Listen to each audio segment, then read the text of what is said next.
नमस्कार। मैं आरती यादव। और जैसा कि आप सभी को मालूम है कि क्लास आपको डेली 5 बजे लाइव मिला करती थी, लेकिन आज लाइव जो ऑप्शन है वो हमारा सही से ओपन नहीं हो रहा है। पता नहीं यूट्यूब की तरफ से कोई प्रॉब्लम है या हमारे फ़ोन में कोई प्रॉब्लम है, जिसकी वजह से लाइव का जो ऑप्शन है वो सही से नहीं ओपन हो रहा है। शेड्यूल जो है वो सही से नहीं डल रहा है, लेकिन हम आपका टाइम बर्बाद नहीं करना चाहते, क्योंकि एक एक दिन आपके लिए काफ़ी महत्वपूर्ण है। आपके पास ज़्यादा टाइम नहीं है। एग्जाम आपका पास में है, चाहे एम्स का हो, चाहे यूपी बीएससी नर्सिंग का हो, चाहे सीपी नेट का हो, आपका एग्जाम्स जो है वो बहुत ही पास में है। तो हम आपका टाइम बर्बाद नहीं करना चाहते, इसलिए हम ये वीडियो अपलोड करके तब आपके लिए डाल रहे हैं। पहले रिकॉर्ड की है, फिर उसके बाद हम ये वीडियो आपके लिए अपलोड कर रही हूँ। ठीक है, तो आज की वीडियो में हम आपको जेनेटिक्स जो चैप्टर है आपका, यानी क्लास 12th का जो 6th चैप्टर है उसका पूरा रिवीजन कराएंगे। लगभग 50+ क्वेश्चंस है आज की क्लास में, जो हम आपको सुपर फास्ट तरीके से, बहुत ही अच्छी तरीके से कराने की कोशिश करूंगी। ठीक है, और दूसरी बात, जेनेटिक चैप्टर से जरूर आपसे क्वेश्चन पूछे जाएंगे, चाहे 2 क्वेश्चन आए चाहे 3 आए, लेकिन आपसे ये क्वेश्चन जरूर ही पूछे जाते हर साल, चाहे आप किसी भी एग्जाम की तैयारी इस टाइम कर रहे हो। ठीक है, तो चलिए बात करते हैं। और क्लास को ज़्यादा से ज़्यादा अपने दोस्तों के साथ शेयर कर देना। और जैसे ही यूट्यूब का जो लाइव का ऑप्शन है हमारा वो सही होता है तो हम आपको बता देंगे टेलीग्राम चैनल पर, जिसका नाम है बायोलॉजी विद आरती। ठीक है, उस पर हम आपको मैसेज कर दूंगी। और नहीं यदि होता है, कोशिश कर रहे हैं बार बार उसे अपडेट करने की, यदि नहीं होता है तो हम आपको इसी तरीके से अपलोड करके वीडियो आपके लिए डालेंगे। कल यदि नहीं होता है तो तभी हम आपको अपलोड वीडियो डाल देंगे, हम आपको टाइम बता देंगे। ठीक है, कब आपकी आएगी।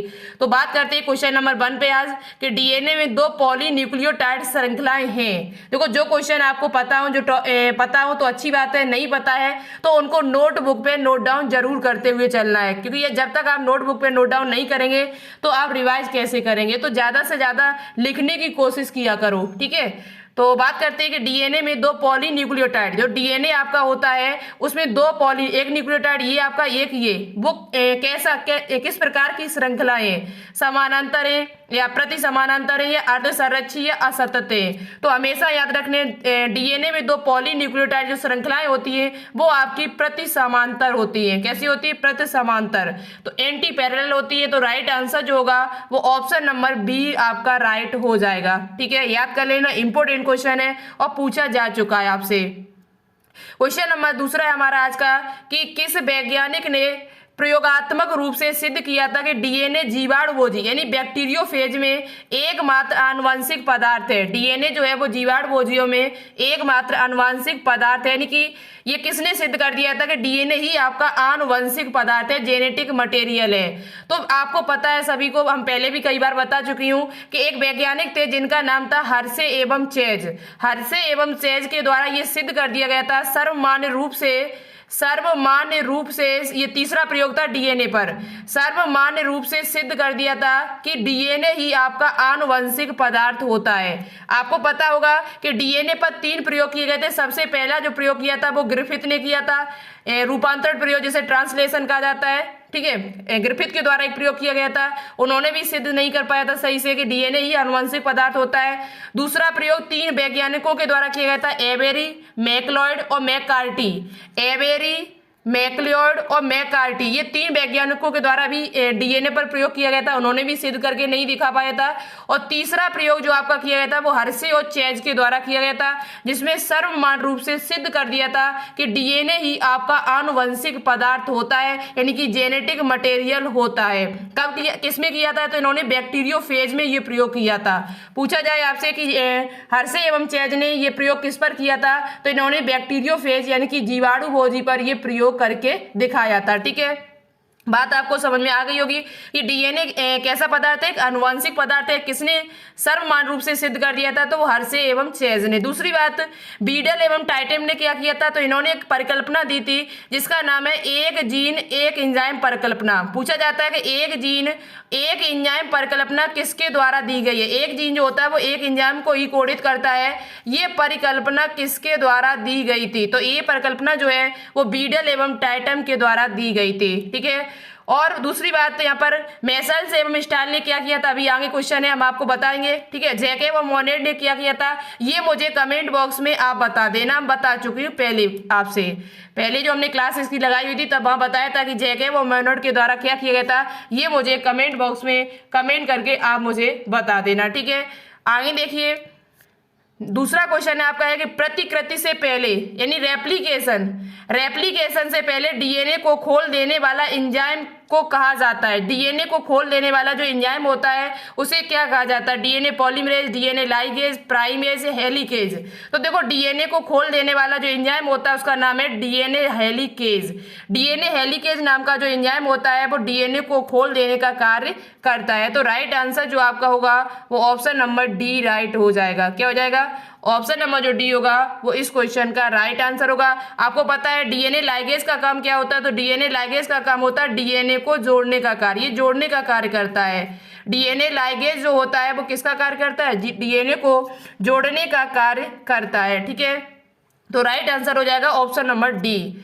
नेक्स्ट क्वेश्चन है आपके सामने कि डीएनए की लंबाई में 45,000 क्षारक युग्म में 45,000 आपके बेस पेयर से तो डीएनए अणु के कितने पूर्ण मोड़ लेगा? यानी कि एक डीएनए की लंबाई है उसमें 45,000 टोटल क्षार युग्मक है, क्षारक युग्मक की जो संख्या है वो 45,000 है। तो डीएनए अणु में कितने पूर्ण मोड़ लेगा? देखो आपको पता होना चाहिए कि डीएनए का एक मोड़ जो होता है उसमें 10 जोड़ी क्षारक युग्मक होते हैं, बेस पेयर होते हैं। कितने? 10 जोड़ी नाइट्रोजनी क्षारक होते हैं। तो ये आपको क्या करना पड़ेगा? 45,000 में एक पूर्ण निकालना होगा। कितने होंगे? डीएनए अणु कितने पूर्ण मोड़ लेगा? तो आपको क्या करना पड़ेगा? 45,000 में 10 का भाग दे दीजिए तो एक से एक बिंदी कट जाएगी, यहाँ पर बचेगा आपका 4500 मोड़। 4500 अणु जो है वो 4500 यहाँ पर पूर्ण मोड़ बनेंगे आपके। तो राइट आंसर क्या होगा? Option number C. Option number जो सी होगा वो इस क्वेश्चन का राइट आंसर हो जाएगा, क्योंकि एक मोड़ में 10 जोड़ी नाइट्रोजनी क्षार होते हैं। डीएनए जो होता है उसमें एक मोड़ में कितने क्षार होते हैं? एक पिच में पूछा जाए कि एक पिच में कितने नाइट्रोजनी क्षार होते हैं, तो 10 जोड़ी आपके नाइट्रोजनी क्षार पाए जाते एक पिच में। ठीक है, एक पिच की लंबाई पूछी जाए आपसे, डीएनए में एक पिच की लंबाई कितनी होती है? तो एक पिच की लंबाई जो होती है वो आपकी 34 एंगस्ट्रॉम होती है। कितनी होती है? 34 एंगस्ट्रॉम। तो ये भी क्वेश्चन आपसे पूछा जाता है कि एक पिच की लंबाई कितनी होती है? तो 34 एंगस्ट्रॉम होती है। अभी और क्वेश्चन है, आगे बताते चलेंगे हम। आगे क्वेश्चन है आपका कि एलेक्स जेफरी का नाम किससे संबंधित है? एलेक्स जेफरी जो थे उन्होंने क्या किया था? तो देखो एलेक्स जेफरी के जो प्रयोग किया था डीएनए अनुक्रमण पर कि आरएनए अनुक्रमण या जीन क्लोनिंग पर, या इनमें से कोई नहीं।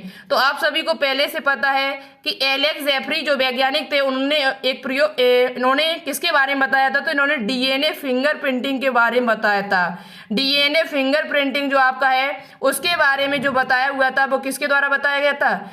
एलेक्स जेफरी के द्वारा बताया गया था। तो राइट आंसर जो आपका होगा यहाँ पर वो ऑप्शन नंबर डी हो जाएगा, जो हमें ऑप्शन में नहीं दिया गया था। अच्छा, डीएनए फिंगरप्रिंटिंग किस किस से ले सकते हैं? डीएनए किस किस से फिंगरप्रिंटिंग से लिया जाता है? तो वो आपका आप स्पर्म से ले सकते हो। ठीक है, स्पर्म से ले सकते हो डीएनए।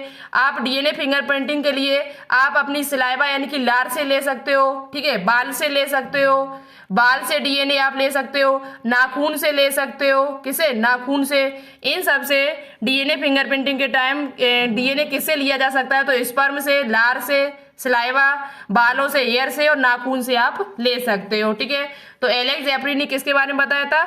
डीएनए फिंगरप्रिंटिंग के बारे में बताया था। इनका कहना था कि जितने भी मनुष्य, जितना भी मानव है इस संसार में, उसमें 99.99% आपका डीएनए जो होता है वो सबका समान होता है। कैसा होता है? समान। और 0.1% जो डीएनए होता है वो हम सबका कैसा होता है? असमान होता है, जिसकी वजह से हम सबकी शकल जो है वो कैसी है? अलग अलग है। भले ही सगे भाई बहन है लेकिन हमारी शकल कैसी होती है? अलग अलग होती है। क्यों? क्योंकि ये 0.1% जो डीएनए है वो सबका अलग अलग है। बाकी का 99.99% जो डीएनए होता है वो सबका समान होता है। ठीक है, ये बात आपको समझ में आ गई होगी। आगे देखिए, आगे क्वेश्चन पूछा गया कि वृत्ताकार डीएनए पाया जाता है। जो वृत्ताकार डीएनए होता है वो किस में पाया जाता है? तो देखो हमेशा याद रखें, वृत्ताकार डीएनए जो मनुष्य हैं, हम लोग जो है, उनमें जो डीएनए होता है वो लाइनर डीएनए होता है, रेखाकार डीएनए होता है, लाइनर डीएनए होता है मनुष्य में। लेकिन वृत्ताकार डीएनए की बात की जाए जब भी आपसे,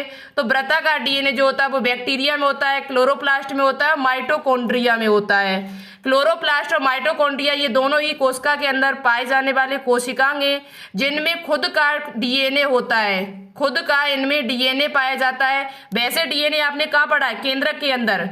वैसे डीएनए जो पाया जाता है वो केंद्रक के अंदर पाया जाता है, लेकिन केंद्रक के अलावा यदि आपसे पूछा जाए कि केंद्रक के अलावा किसमें और डीएनए पाया जाता है, तो वो आपका क्लोरोप्लास्ट में होता है और माइटोकॉन्ड्रिया में होता है। ठीक है, और बैक्टीरिया में जो आपका डीएनए होता है वृत्ताकार डीएनए होता है।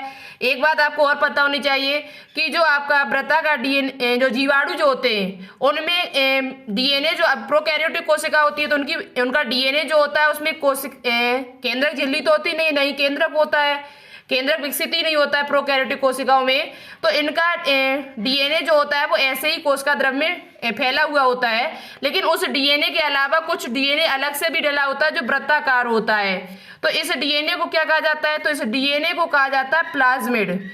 इस डीएनए को क्या कहा जाता है? तो इस डीएनए को प्लाज्मिड कहा जाता है। पूछा जाता है कि प्लाज्मिड किसे कहते हैं? तो जीवाणुओं में पाए जाने वाले अतिरिक्त गुणसूत्रीय डीएनए को, एक्सटर्नल क्रोमोसोमल डीएनए को ही हम प्लाज्मिड कहते हैं।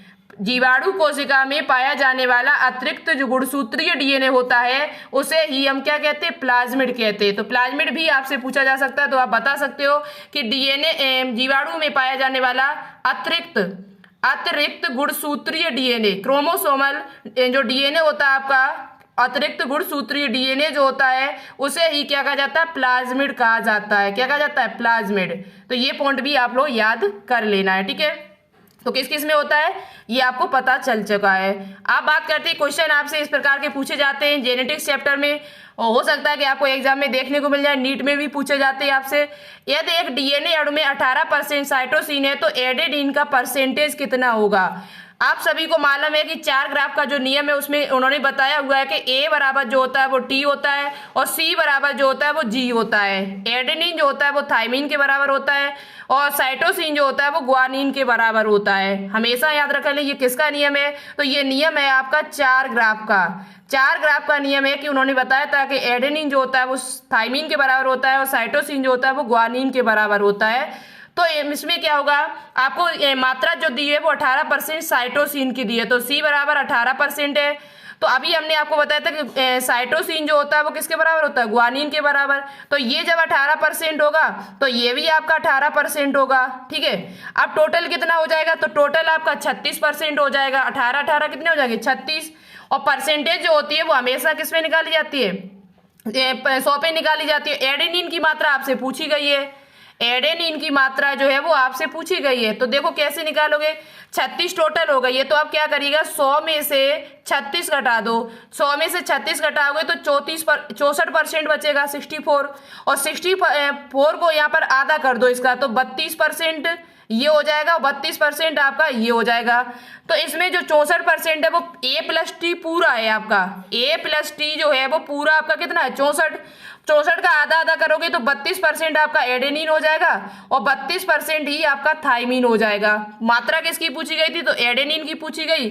तो एडेनिन का जो परसेंटेज निकल के आया है वो आपका 32% निकल के आया। तो राइट आंसर क्या होगा? Option number B. यही आपसे पूछा जाता कि थाइमिन की परसेंटेज बताओ, तो वो भी आपकी 32% हो जाती। ठीक है, A+T दोनों का पूछा जाता तो 64% हो जाता आपका। तो राइट आंसर क्या होगा? ऑप्शन नंबर बी राइट हो जाएगा। हो सकता है आपको समझ में आ गया हो, ना समझ में आए तो मुझे बता देना, हम दोबारा से समझाने की कोशिश करेंगे। अभी और भी क्वेश्चन है उनको समझा देंगे। ठीक है, आगे आपका क्वेश्चन है कि डीएनए अर्धसंरक्षी, ये प्रयोग किसने किया था? तो अभी हमने बात की थी कि डीएनए जो आपका semi conservative replication of DNA अर्धसंरक्षी प्रतिकृतियन को सिद्ध करने में इस्तेमाल होने वाला समस्थानिक कौन सा था? ये प्रयोग किसने किया था? सबसे पहले आपको ये पता होना चाहिए कि डीएनए अर्धसंरक्षी प्रतिकृतियन, इसका भी हम आगे फिगर आपको दिखा देंगे, है हम चित्र लेकर आए हुए इसका, कैसे इन्होंने प्रयोग किया था।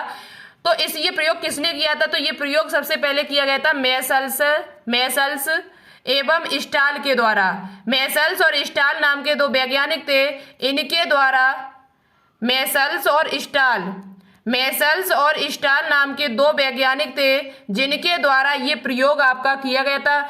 और दूसरी बात, इसमें आपका कौन सा समस्थानिक लिया गया था, तो इसमें नाइट्रोजन के इन्होंने समस्थानिक लिए थे। एक हल्का नाइट्रोजन लिया था 14N लिया था एक इन्होंने, एक आपका 15N लिया था।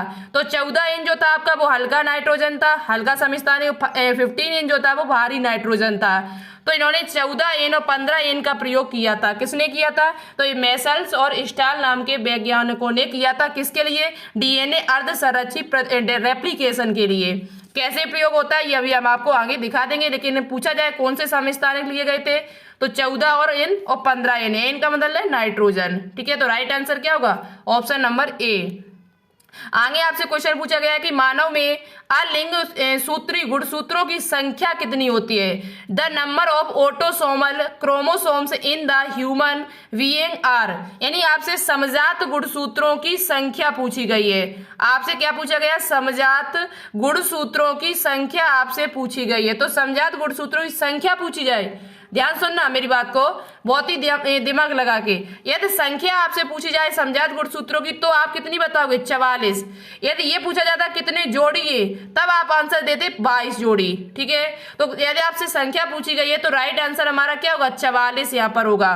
राइट आंसर जो आपका निकल के आएगा वो आपका क्या आएगा, 44 निकल के आएगा। जोड़ी में पूछा जाता तो 22 जोड़ी हो जाती। और आपके लिंग गुणसूत्र कितने होते हैं, जो सेक्स क्रोमोसोम होते हैं वो कितने होते हैं, तो 23वां जोड़ी। जो 23वां जोड़ी आपका होता है गुणसूत्र वो आपके लिंग गुणसूत्र होते हैं। कितने गुणसूत्र, लिंग गुणसूत्र होते हैं। सेक्स क्रोमोसोम होते हैं जो एक आपका XX होता है और एक आपका XY होता है। XY जो होता है वो नर में होता है, मेल में होता है, जबकि XX जो होता है वो मादा में होता है, 23वां गुणसूत्र। ठीक है, तो ये आपके 22 जो होते हैं वो समजात होते हैं, चाहे आपका नर हो चाहे मादा हो, मेल हो या फीमेल हो।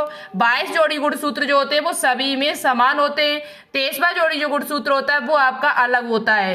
अलग कैसा होता है, तो XX होता है वो मादा में होता है, जबकि XY जो होता है वो नर में होता है। ठीक है, तो संख्या आपसे पूछी गई थी तो राइट आंसर होगा ऑप्शन नंबर बी, 22 वो सॉरी 44। संख्या पूछी जाए तो 44 बताओगे, संख्या पूछी जाए तो 44 बताओगे, जोड़ी में पूछा जाता तो 22 जोड़ी हमारा हो जाता। तो राइट आंसर ये होगा ऑप्शन ए। आगे देखिए, आगे क्वेश्चन ये हम आपको कई बार करा चुकी हूं कि आपसे पूछा गया है कि which of the following is a termination codon, यानी इनमें से कौन सा रोध प्रकूट है। रोध प्रकूट कह दो चाहे आप स्टॉप कोडॉन कह दो, एक ही बात है। स्टॉप कोडॉन कह दीजिए चाहे आप टर्मिनेशन कोडॉन कह दीजिए, इनकी ऐसे कौन से कोडॉन है जो क्रिया को रोक देते हैं। आपको पता है कि टोटल जो आपके कोडॉन होते हैं वो 64 होते हैं। 64 में आपके 61 सक्रिय होते हैं, एक्टिव होते हैं, और 3 बचे हुए जो होते हैं कोडॉन वो आपके कैसे होते हैं, एक्टिव नहीं होते, यानी कि स्टॉप कोडॉन होते हैं जो क्रिया को रोक देते हैं। आपको पता है कोडॉन किसे कहा जाता है, तो कोडॉन जो होता है वो 3 नाइट्रोजनी क्षारों का समूह, 3 नाइट्रोजनी क्षारों के समूह को कोडॉन कहते हैं। 3 नाइट्रोजनी क्षारों के समूह को क्या कहा जाता है, कोडॉन कहा जाता है। ठीक है, तो कौन कौन से हैं आपको पता है, तो UAA है, UAG है और UAGA। ये तीनों ही आपके ऐसे कोडॉन हैं जो जिन्हें टर्मिनेशन कोडॉन कहा जाता है या स्टॉप कोडॉन कहा जाता है, जो आपके क्रिया को क्या कर देते हैं, स्टॉप कर देते हैं, रोक देते हैं। तो राइट आंसर होगा ऑप्शन नंबर डी। यही पूछा जाता है कि आपका प्रारंभिक कोडॉन कौन सा है, तो वो आपको पता है AUG होता है। हम आपको कई बार बता चुकी हूँ। इसे AUG जो है ये किसे अमीनो अम्ल को कोडित करता है, तो ये मिथियोनीन को कोडित करता है। किसे कोडित करता है, मिथियोनीन जो अमीनो अम्ल होता है उसे ये आपका कोडित करता है। ये आपका प्रारंभिक या आप कह सकते हो आरंभन कोडॉन होता है। ठीक है, आगे अभी बात करेंगे। आगे आपका क्वेश्चन दिया हुआ है, बहुत ही इंपॉर्टेंट क्वेश्चन है कि निम्नलिखित में से कौन आणविक जीव विज्ञान के मूल सिद्धांत का पालन नहीं करता है। अब देखो कैसे इस क्वेश्चन को समझोगे, तो सबसे पहले आपको पता होना चाहिए कि सेंट्रल डॉगमा किसे कहते हैं। सेंट्रल डॉगमा होता क्या है, तो सेंट्रल डॉगमा आप पता है DNA से mRNA बनता है। आपको पता है कि DNA से आप क्या बनता है, mRNA, और mRNA से क्या बनती है, प्रोटीन। तो DNA से mRNA जब बनता है तो इस क्रिया को ट्रांसक्रिप्शन कहते हैं। क्या कहते हैं, ट्रांसक्रिप्शन या अनुलेखन। और mRNA से प्रोटीन जब बनता है तो इस क्रिया को कहा जाता है ट्रांसलेशन। और इस पूरी प्रक्रिया को क्या कहते हैं, DNA से mRNA, mRNA से प्रोटीन, और प्रोटीन आपकी ट्रांसलेशन यानी अनुवादन के द्वारा बनती है। इस पूरी प्रक्रिया को सेंट्रल डॉगमा कहते हैं। तो सेंट्रल डॉगमा क्या हुआ, डीएनए से एमआरएनए का बनना, एमआरएनए से प्रोटीन का बनना। इस पूरी प्रक्रिया को क्या कहा जाता है, सेंट्रल डॉगमा। अब यहां से पूछा क्या गया है कि कौन सा ऐसा है जो सेंट्रल डॉगमा का पालन नहीं करता है। तो एक आपने पढ़ा होगा reverse central dogma, reverse transcription पढ़ा होगा आपने। देखो डीएनए से एमआरएनए का बनना ट्रांसक्रिप्शन कहलाता है, यही आपका होता है। ये तो वायरस होते, विषाणु की जब बात की जाए तो उसमें ऐसा नहीं होता है। उसमें क्या होता है, तो उसमें सबसे पहले आरएनए बनता है और आरएनए से आपका डीएनए बनता है। आरएनए से क्या बनता है, डीएनए, डीएनए से क्या बनता है, एमआरएनए, और एमआरएनए से क्या बनता है, प्रोटीन। ठीक है, तो ये होता है रिवर्स सेंट्रल डॉगमा। और ये जो चलता किस में है, तो ये वायरस में ऐसा होता है। ये आपको कहाँ देखने को मिलेगा, तो विषाणुओं में। यहाँ पर रिवर्स ट्रांसक्रिप्शन की क्रिया चलती है। आरएनए से क्या बन रहा है, डीएनए बन रहा है, तो इस क्रिया को कहा जाता है रिवर्स ट्रांसक्रिप्शन। इस क्रिया को क्या कहा जाता है, रिवर्स ट्रांसक्रिप्शन कहा जाता है। ये किस एंजाइम की सहायता से होती है, तो रिवर्स ट्रांसक्रिप्टेज एंजाइम की सहायता से। यहाँ एंजाइम जो होता है वो रिवर्स ट्रांसक्रिप्टेज एंजाइम जो होता है उसकी सहायता से आरएनए से डीएनए बनता है, डीएनए से एमआरएनए, फिर एमआरएनए से प्रोटीन बनती है। और ये होता है किसमें, वायरसों में। वायरस जो होते हैं वो रिवर्स ट्रांसक्रिप्शन उनमें चलता है। तो यही आपका राइट आंसर। मटर में तो आपका सेंट्रल डॉगमा होता है, म्यूकर में भी होता है, क्लेमाइडोमोनास में भी होता है, लेकिन एचआईवी जो होता है वो सेंट्रल डॉगमा का पालन नहीं करता है, क्योंकि उसमें रिवर्स ट्रांसक्रिप्शन होता है, आरएनए से डीएनए बनता है, जबकि बाकी में क्या होता है, डीएनए से एमआरएनए बन रहा था डायरेक्ट। ठीक है, दूसरी बात यहाँ पर पूछा जाए क्लेमाइडोमोनास क्या होता है, तो ये एक प्रकार का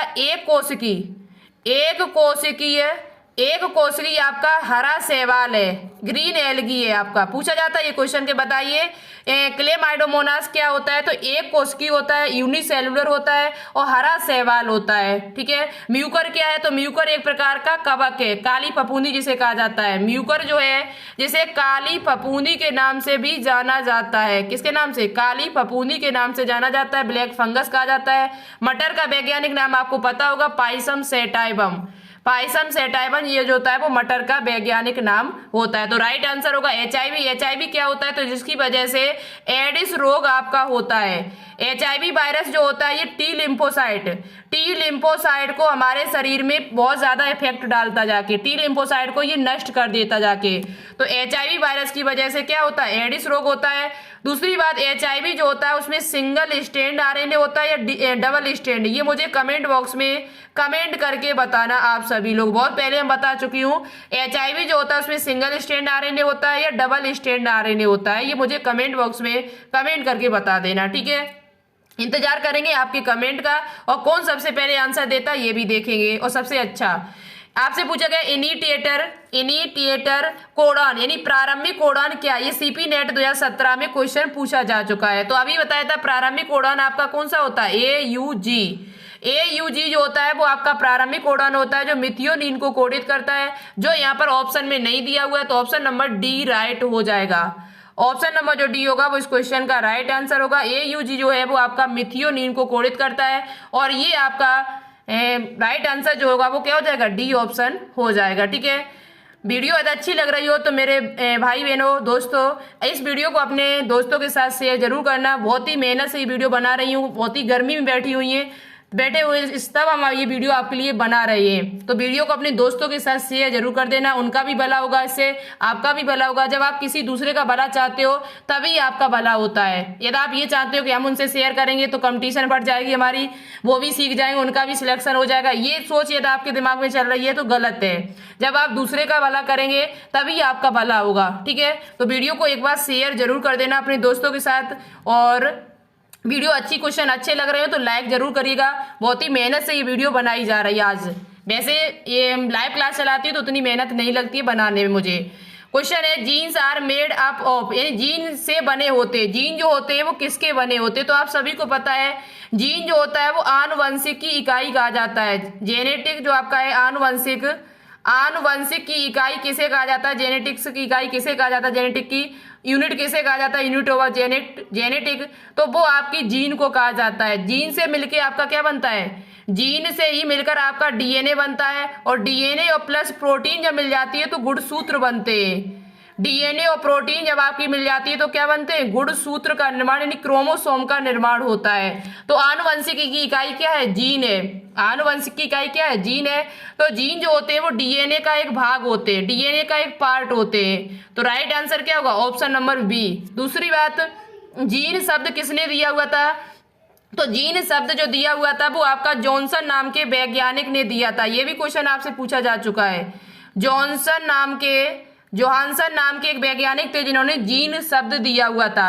जीन शब्द जो है वो मेंडल ने पहले जीन नहीं कहा था, मेंडल के द्वारा जीन शब्द को जीन नहीं इन्होंने सबसे पहले प्रयोग किया था। मेंडल के द्वारा जीन को सबसे पहले कारक कहा गया था, फैक्टर कहा गया था।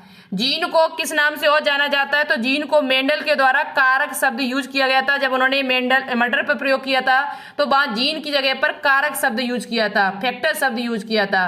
तो ये भी क्वेश्चन आपके लिए इंपॉर्टेंट है, ठीक है। तो जीन जो होता है वो डीएनए का भाग होता है। और आनुवंशिक की इकाई पूछी जाएगी, आनुवंशिक की सबसे छोटी इकाई किसे कहा जाता है, तब भी आप क्या बताओगे, जीन को कहा जाता है। जीन शब्द किसने दिया है, तो जॉनसन नाम के वैज्ञानिक ने दिया था, ठीक है। तो राइट आंसर हो जाएगा ऑप्शन नंबर बी। पूछा जाए कि स्टोन प्रोटीन, ये क्वेश्चन आपके लिए काफी इंपॉर्टेंट है, ये क्वेश्चन आपके लिए काफी इंपॉर्टेंट है। पूछा जाए स्टोन्स प्रोटीन है, तो स्टोन प्रोटीन हमेशा याद रखें, जो आपका डीएनए जो होता है वो हमेशा याद रखिए, डीएनए जो होता है वो आपका अम्लीय होता है, एसिडिक होता है। कैसा होता है, अम्लीय होता है। साथ ही साथ वो आपका निगेटिव चार्ज होता है, उस पे जो चार्ज होता है वो आपका कैसा होता है, निगेटिव चार्ज होता है, ऋणात्मक होता है। डीएनए जो होते हैं वो आपके कैसे होते हैं, अम्लीय होते हैं। कैसे होते हैं, अम्लीय होते हैं। साथ ही साथ वो ऋणावेशित होते हैं, निगेटिव चार्ज होता है। लेकिन हिस्टोन प्रोटीन की बात की जाए तो हिस्टोन प्रोटीन जो होती है वो हमेशा याद रखें, वो आपके क्षारीय होती है, बेस होती है, बेसिक होती है। साथ ही साथ उस पर जो चार्ज होता है वो आपका प्लस चार्ज होता है। कौन सा चार्ज होता है, प्लस। तो ऑप्शन नंबर यहाँ पर बी राइट हो जाएगा।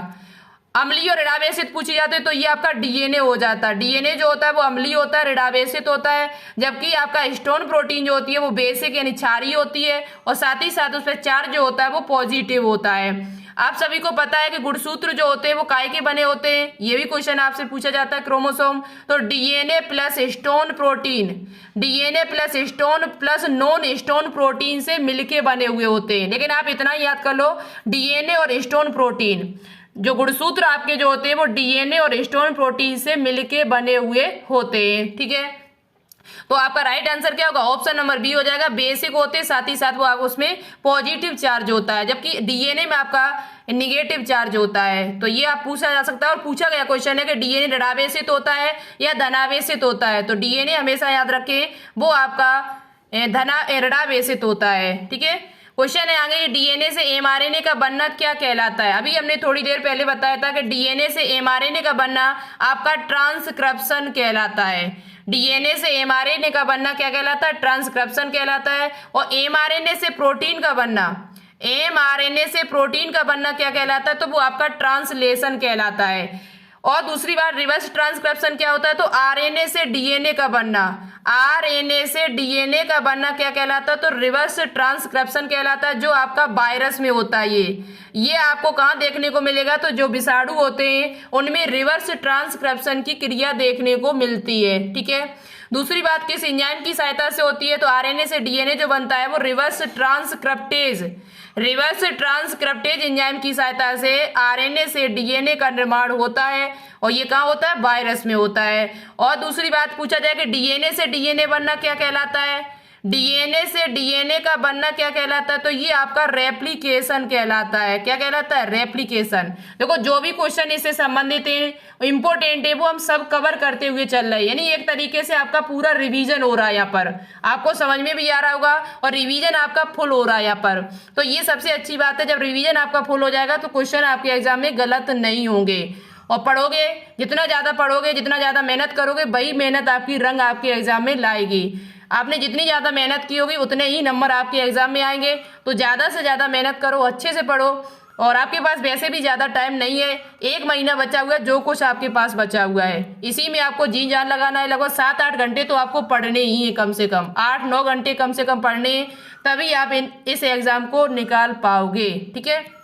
तो राइट आंसर क्या होगा, ऑप्शन नंबर जो होगा कौन सा, ए ऑप्शन राइट हो जाएगा। ट्रांसक्रिप्शन कहते हैं। ट्रांसलेशन क्या होता है हमने आपको बता दिया। सेंट्रल डॉग्मा क्या होता है ये भी बता चुकी मैं। आई क्वेश्चन है कि आरएनए निम्न का आनुवंशिक पदार्थ होता है। RNA is the genetic material of. RNA जो होता है वो किसका आनुवंशिक पदार्थ होता है, तो हमेशा याद रखें।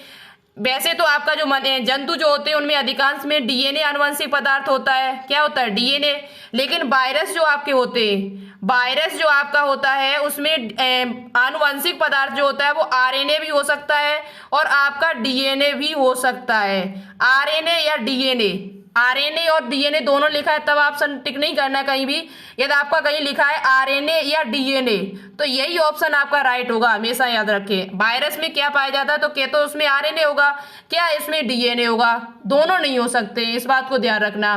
तो यहाँ पर पूछा गया आरएनए किसका आनुवंशिक पदार्थ है, तो ये टीएमबी वायरस जो होता है, टोमेको मोजेक वायरस, जो तंबाकू की पत्तियों पर पाया जाता है, तंबाकू की पत्तियों पर।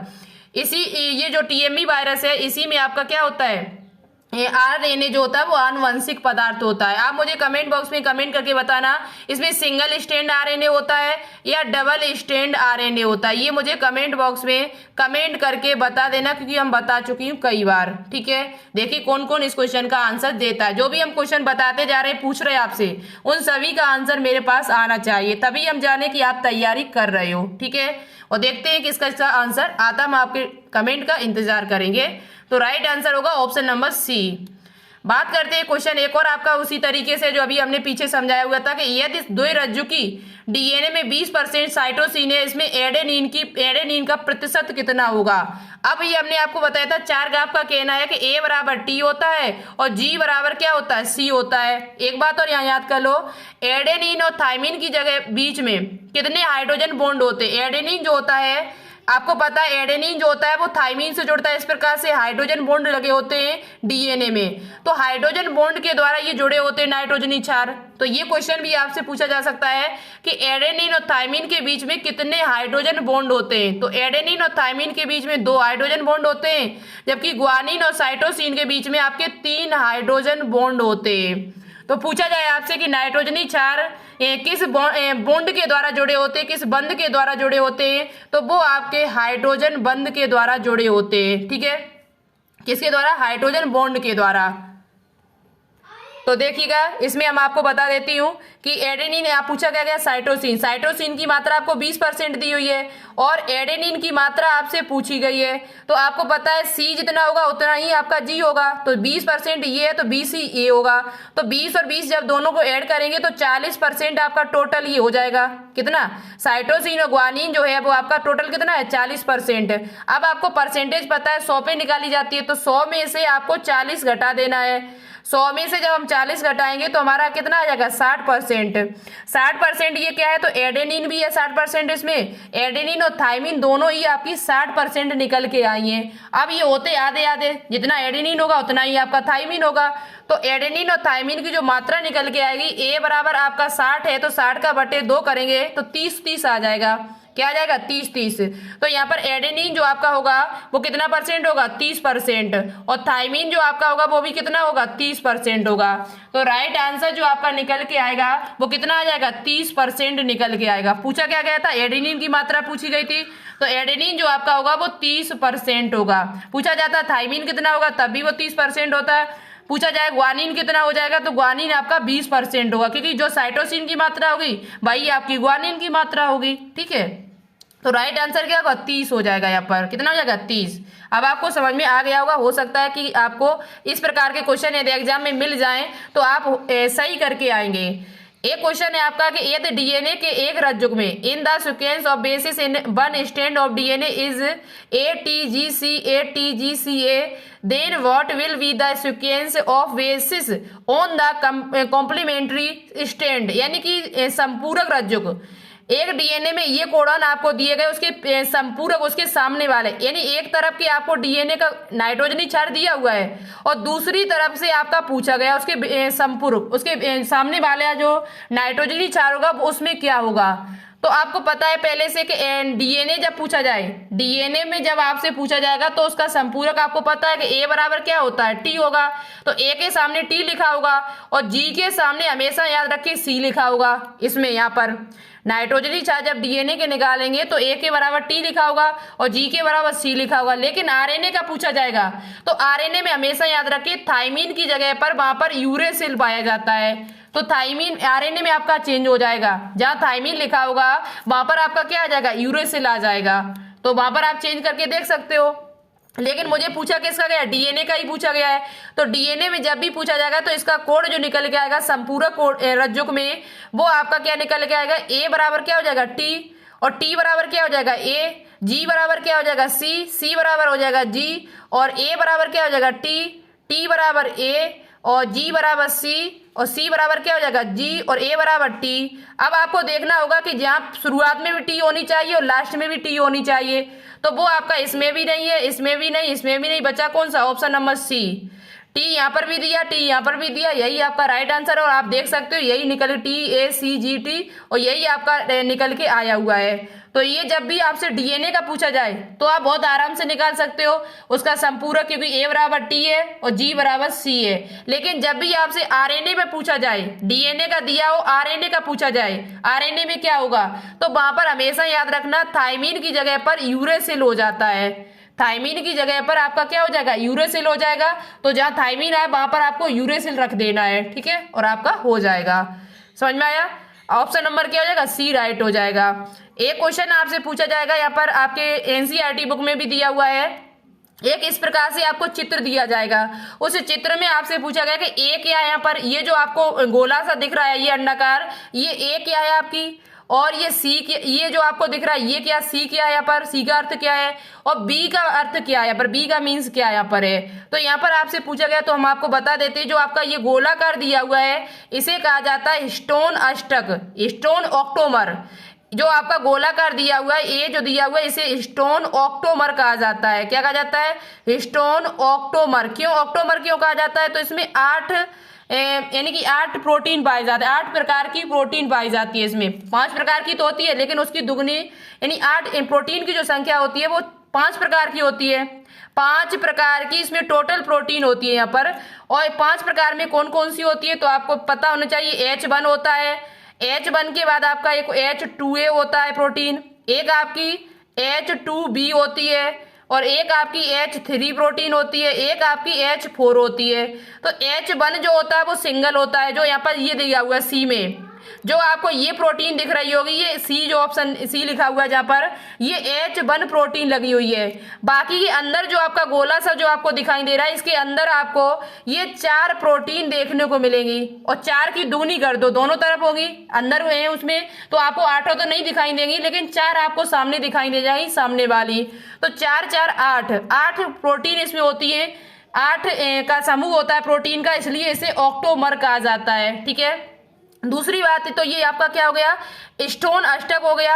और ये आपको जो संरचना दिख रही है, ये धागे जैसी जो संरचना चारों तरफ से लगी हुई है, इसको क्या कहा जाता है, तो इसको डीएनए कहा जाता है। जो स्टोन अष्टक के ऊपर चारों तरफ आपका डीएनए लिपटा हुआ है। और ये जो आपको दिख रही है डंडी जैसी संरचना सी पर, ये इसे H1 स्टोन कहा जाता है। क्या कहा जाता है, H1 स्टोन कहा जाता है। तो राइट आंसर जो होगा वो ऑप्शन नंबर सी राइट हो जाएगा आपका। यदि आपसे पूछा जाता कि डीएनए और स्टोन अष्टक को क्या कहते हैं, डीएनए केवल इतनी संरचना आपसे पूछा है कि इस पूरी संरचना को क्या कहा जाता है, यदि तो उसमें स्टोन अष्टक है और डीएनए है, केवल H1 को छोड़ दिया जाए, तब इसे क्या कहा जाएगा, तो इसे कहा जाता है न्यूक्लियोसोम। इसे तब न्यूक्लियोसोम कहते हैं। क्या कहते हैं, पूछा जाए आपसे कि न्यूक्लियोसोम क्या होता है, तो आप बता सकते हो स्टोन अष्टक और डीएनए को जब जोड़ दिया जाए तो इस पूरी संरचना को न्यूक्लियोसोम कहा जाता है, ठीक है। और स्टोन प्लस डीएनए जब उसमें लिपटा होता है तब उस संरचना को क्या कहा जाता है, न्यूक्लियोसोम। तो राइट आंसर हो जाएगा ऑप्शन नंबर सी, अष्टक यानी कि ऑक्टोमर। आगे देखिए, आगे आपसे क्वेश्चन पूछा गया है कि सबसे बड़ा ज्ञात मानव जीन कौन सा है। ये क्वेश्चन आपके लिए काफी इंपॉर्टेंट है, पूछा भी जा चुका बीएससी नर्सिंग में एग्जाम में, एंट्रेंस एग्जाम में, कि सबसे बड़ा ज्ञात मानव जीन कौन सा है। तो हमेशा याद रखें सबसे बड़ा जो ज्ञात जीन है वो dystrophin dystrophin protein gene of x chromosome. X chromosome पर एक जीन होता है जो सबसे बड़ा ज्ञात जीन है, जो मानव जो जीनोम प्रोजेक्ट आपका है उसके द्वारा ये खोजा गया कि सबसे बड़ा ज्ञात मानव जीन कौन सा है, तो वो आपका डिस्ट्रोफिन प्रोटीन जीन जो एक्स क्रोमोसोम पर स्थित होता है। किस पर स्थित होता है? एक्स क्रोमोसोम पर, एक्स गुणसूत्र पर स्थित होता है। तो यही आपका राइट आंसर हो जाएगा option number A. Option number जो ए होगा वो इस क्वेश्चन का राइट आंसर होगा। सबसे बड़ा जो ज्ञात जीन है वो आपका डिस्ट्रोफिन है। ठीक है, आगे आपसे क्वेश्चन पूछा गया कि डीएनए रेप्लिकेशन के लिए मुख्य एंजाइम कौन सा है? The main enzymes for DNA replication, यानी डीएनए से डीएनए बनाने के लिए कौन सा एंजाइम सहायक होता है, तो वो आपका DNA dependent DNA polymerase. DNA polymerase नाम का जो एंजाइम होता है वो आपका डीएनए रेप्लिकेशन में बहुत ज्यादा सहायता करता है, हेल्प पहुंचाता है। तो कौन सा एंजाइम है? DNA polymerase. राइट आंसर क्या होगा? Option number C. यही आरएनए का रेप्लिकेशन करना है तो वहां पर आरएनए पॉलीमरेज सहायक होता है आपका। ठीक है, आगे देखिए, आगे आपसे क्वेश्चन जो पूछा गया वो काफी इंपॉर्टेंट है आपके लिए, और आपसे पूछा भी जाता है कि डीएनए के द्विकुंडलित डबल हेलिक्स जो आपका होता है, डबल हेलिक्स सैंपल जो होता है उसका नमूने में प्रत्येक क्षार युग्म अगले युग्म से कितनी दूरी पर स्थित होता है। जैसे आपका ये डीएनए है, हम डबल वैसे नहीं बना रहे, सादा बना रहे। एक आपका क्षार युग्म ये लगा है, दूसरा ये लगा हुआ है, तीसरा ये, चौथा ये। तो पूछा जाए कि एक क्षार युग्म में दूसरे क्षार युग्म के बीच की दूरी कितनी है। टोटल दूरी आपको पता है, एक पिच की लंबाई 34 एंगस्ट्रॉम होती है। कितनी होती है? 34 एंगस्ट्रॉम। लेकिन आपसे पूछा कितना गया? 2 का पूछा गया। प्रत्येक क्षार युग्म में, यानी एक जोड़ा जो इसका क्षार युग्म का उसके बीच की दूरी आपसे पूछी गई है। तो जब भी ऐसा क्वेश्चन आपसे पूछा जाए तब आप क्या बताओगे? तो वहां पर ये बीच की दूरी जो होती है वो आपकी 3.4। टोटल कितने होते हैं? 10 होते हैं नाइट्रोजनी क्षार। तो 34 में जब हम 10 का भाग देते हैं तो वो 3.4 निकल के आएगा। टोटल जो नाइट्रोजनी क्षार होते हैं जोड़ी में वो कितने होते हैं? 10 जोड़ी। और 10 का हम भाग देंगे 34 में, तो 34 का जब भाग देंगे 10 का तो 3.4 एंगस्ट्रॉम निकल के आएगा। तो यही आपसे पूछा गया था, तो यहाँ राइट आंसर होगा। वैसे तो आपको देखो एंगस्ट्रॉम में पूछा जाए जब भी आपसे तो 3.4 बताओगे, लेकिन ये आपसे पूछा गया नैनोमीटर में, और नैनोमीटर जो होता है वो 1 नैनोमीटर बराबर होता है 10⁻⁻⁹ मीटर। तो 10⁻⁻, एंगस्ट्रॉम में होता है 1 एंगस्ट्रॉम बराबर होता है 10⁻⁻10 मीटर। तो यहाँ पर आपको एक क्या करना है? एक बिंदी आपको आगे बढ़ा देनी है। ठीक है, तो यहाँ पर राइट आंसर जो आपका निकल के आएगा वो कितना निकल के आएगा? तो 0.0 यहाँ पर जब इसे हम नैनोमीटर में चेंज करेंगे तो ये 0.34 नैनोमीटर निकल के आएगा आपका। ठीक है, आपको समझ में आ रहा होगा। जब भी आपसे नैनोमीटर में 2 क्षार युग्मकों की बीच की दूरी पूछी जाए तो आप नैनोमीटर में बताना 0.34 नैनोमीटर, और एंगस्ट्रॉम में पूछी जाए तब आप बताना 3.4 एंगस्ट्रॉम। तो राइट आंसर होगा यहाँ पर option number D. Option number जो डी होगा वो इस क्वेश्चन का राइट आंसर हो जाएगा। ध्यान रखें, बहुत ही इंपॉर्टेंट क्वेश्चन है। और पूरी पिच की लंबाई पूछ जाए, 10 जोड़ी जो नाइट्रोजनी क्षार होते हैं एक पिच में, उसकी पूरी लंबाई आपसे पूछी जाए तब आपको 34 एंगस्ट्रॉम बताना होगा। कितना बताना होगा? 34 एंगस्ट्रॉम। ठीक है, और 1 एंगस्ट्रॉम जो होता है वो 10⁻⁻10 मीटर के बराबर होता है। आगे देखिए, नेक्स्ट क्वेश्चन है आपका है कि क्रोमोटिन की संरचना में दिखने वाला सूत्र पर मोती जैसा बीड्स और ऑन स्ट्रिंग जिसे कहा जाता है को इलेक्ट्रॉन माइक्रोस्कोप में देखने पर क्या कहते हैं उसे? एक क्रोमोटिन की जो संरचना अभी हमने आपको इस प्रकार से बताई हुई थी, इस प्रकार से उसमें डीएनए लिपटा हुआ था ऐसे, तो ये आपका मोती जैसा दिखाई देता है। तो इस संरचना को माइक्रोस्कोप से देखा जाए, सूक्ष्मदर्शी से देखा जाए, तब इस संरचना को क्या कहते हैं? तो इस संरचना को अभी बताया था हमने, स्टोन ऑक्टोमर कहा जाता है। क्या कहा जाता है? स्टोन ऑक्टोमर के नाम से इसे जाना जाता है। तो राइट आंसर आपका होगा वो ऑप्शन नंबर सी राइट होगा। ठीक है, दूसरी बात यहाँ पर बीड्स ऑफ स्ट्रिंग किसे कहा जाता है? तो स्टोन ऑक्टोमर को कहा जाता है। न्यूक्लियोसाइड्स क्या होते हैं? तो न्यूक्लियोसाइड जो होते हैं वो नाइट्रोजनी क्षार और साथ ही साथ आपके किससे? शुगर से मिलके बने होते हैं, इसमें फॉस्फेट नहीं होता। जबकि न्यूक्लियोटाइड्स क्या होते हैं? तो ये नाइट्रोजनी क्षार प्लस शुगर और प्लस फॉस्फेट, यदि तीनों उपस्थित है इसमें, नाइट्रोजनी क्षार और आपका शुगर और फॉस्फेट तीनों यदि उपस्थित हैं तो उसे न्यूक्लियोटाइड्स कहते हैं, और नाइट्रोजनी क्षार और शुगर यदि उपस्थित है केवल तब उसे न्यूक्लियोसाइड कहते हैं। ठीक है, न्यूक्लियोसाइड में यदि फॉस्फेट को जोड़ दिया जाए तो वो आपका क्या बन के तैयार हो जाता है, न्यूक्लियोटाइड्स बन के तैयार हो जाता है। न्यूक्लियोसाइड्स में यदि फॉस्फेट को जोड़ दिया जाए तो आपका जो बन के तैयार होता है वो आपका न्यूक्लियोटाइड्स होता है। वो जब बहुत सारे न्यूक्लियोटाइड मिलते हैं तब आपका क्या बन के तैयार होता है, डीएनए बन के तैयार होता है। क्या बन के तैयार होता है, डीएनए। डीएनए की जो इकाई है वो आपकी क्या है, न्यूक्लियोटाइड्स। ठीक है, समझ में आया। और न्यूक्लियोसोम्स अभी हमने आपको बताए थे, न्यूक्लियोसोम्स का मतलब होता है हिस्टोन, ऑक्टोमर और साथ ही साथ डीएनए। जब ये दोनों को मिला दिया जाता है तब उसे न्यूक्लियोसोम्स कहते हैं। तो राइट आंसर होगा ऑप्शन नंबर सी।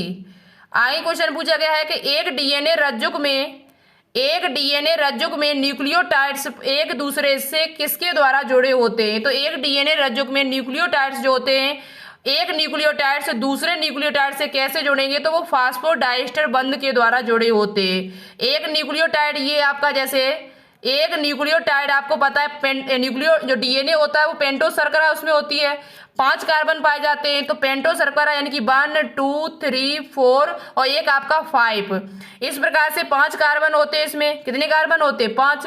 तो एक ये जो न्यूक्लियोटाइड्स जो होता है वो तीसरे कार्बन पे जुड़ा होता है। इसका जो फॉस्फेट जो है बंध जो जुड़ा होता है वो किसने कार्बन पे, तीसरे कार्बन पर। और जो नाइट्रोजनी क्षार जुड़े होते हैं वो आपके फर्स्ट कार्बन पे जुड़े होते हैं।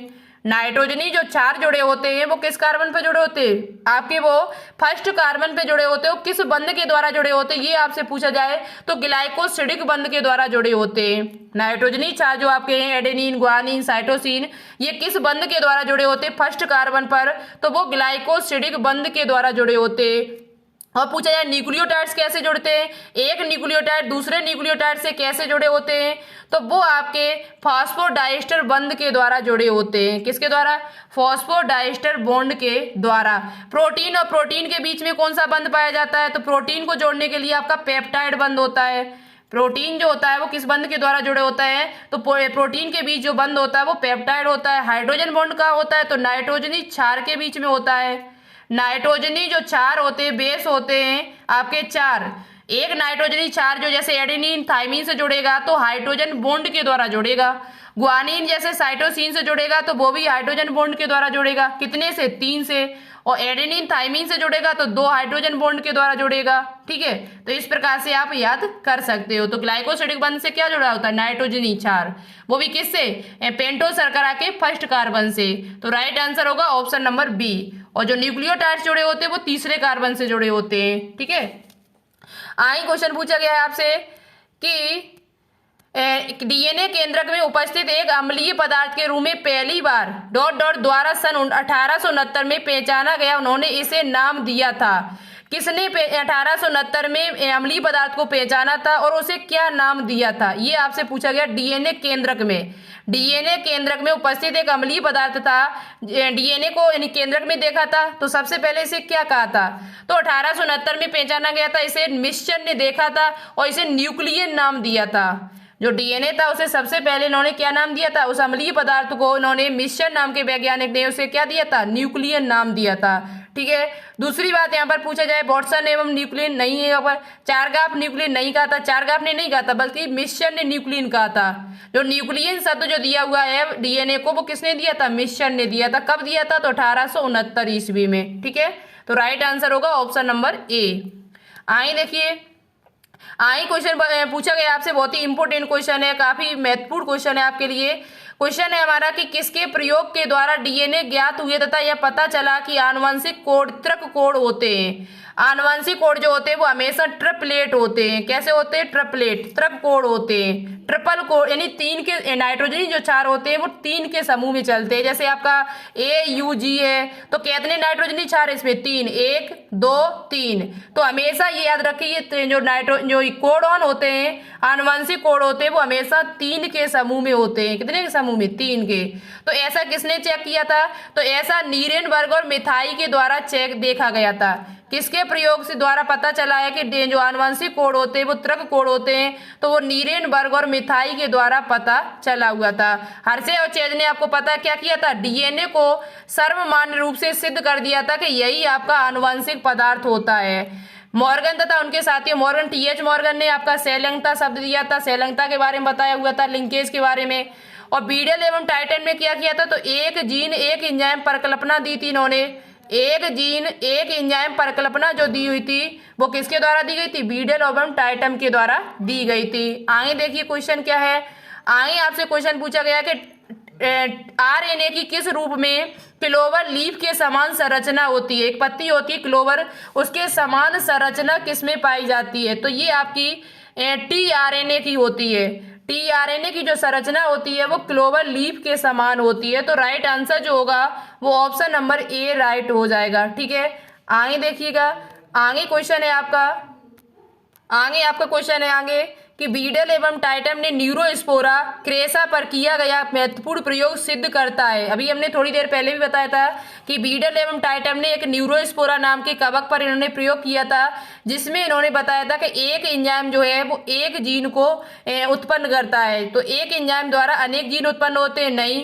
एक एंजाइम एक जीन को सुधारता है, नहीं। एक एंजाइम जो होता है वो एक जीन को उत्पन्न करता है। ये इसका राइट आंसर होगा। तो राइट आंसर होगा ऑप्शन नंबर बी। ये प्रयोग किसके द्वारा किया गया था, तो बीडल एवं टाइटन के द्वारा किया गया था। किस पर किया गया था, तो न्यूरोस्पोरा क्रेसा नामक कवक पर किया गया था। तो राइट आंसर पता चल गया। आगे क्वेश्चन है हमारा कि डीएनए संश्लेषण के समय बनने वाला खंड क्या है। डीएनए संश्लेषण के समय बनने वाला जो खंड होता है उसे क्या कहा जाता है, तो ओकाजाकी खंड कहा जाता है। क्या कहा जाता है, ओकाजाकी खंड के नाम से इसे जाना जाता है, ओकाजाकी सेगमेंट के नाम से इसे जाना जाता है। डीएनए संश्लेषण के समय बनने वाले जो खंड होते हैं उसे क्या कहा जाता है, तो ओकाजाकी सेगमेंट कहा जाता है। तो राइट आंसर क्या होगा, ऑप्शन नंबर सी होगा। ये क्वेश्चन आपसे पूछा जाता है, काफी इंपोर्टेंट है। आगे देखिए, आगे अभी हमने आपको थोड़ी देर पहले बताया भी था कि न्यूक्लियोसाइड्स जो होते हैं वो किससे मिलके बने होते हैं, न्यूक्लियोसाइड और न्यूक्लियोटाइड। न्यूक्लियोसाइड्स जो होते हैं वो हमने अभी बताया था कि नाइट्रोजनी क्षार और सुगर से मिलके बने होते हैं, जबकि न्यूक्लियोटाइड्स जो होते हैं वो नाइट्रोजनी क्षार, सुगर और फॉस्फेट से मिलके बने होते हैं। नाइट्रोजनी क्षार, सुगर और प्लस फॉस्फेट से मिलके बने होते हैं। तो राइट आंसर क्या होगा, ऑप्शन नंबर ए। नाइट्रोजनी बेस और सुगर से मिलके क्या बनता है, न्यूक्लियोसाइड। और टाइड पूछा जाए आपसे, न्यूक्लियोटाइड शब्द आपको देखने को कहीं मिल जाए, न्यूक्लियोटाइड, तो टाइड शब्द में आपको टाइड टी यानी थ्री में भी आपको टी आती है और टाइड में भी थ्री आती है। टाइड में भी टी आ रहा है और उसमें भी टी आता है थ्री में, तो इसमें तीन से होंगे आपके, जबकि उसमें कितने होंगे, दो ही चीज होती है। और जबकि टाइड में कितनी होगी, तीन वो कौन कौन सी होगी, तो नाइट्रोजनी क्षार बेस यानी नाइट्रोजनी क्षार, सुगर और फास्फेट, ये न्यूक्लियोटाइड का है। ठीक है, और दूसरी बात, डीएनए आपके जो होते हैं वो न्यूक्लियोटाइड से ही मिलके बने होते हैं।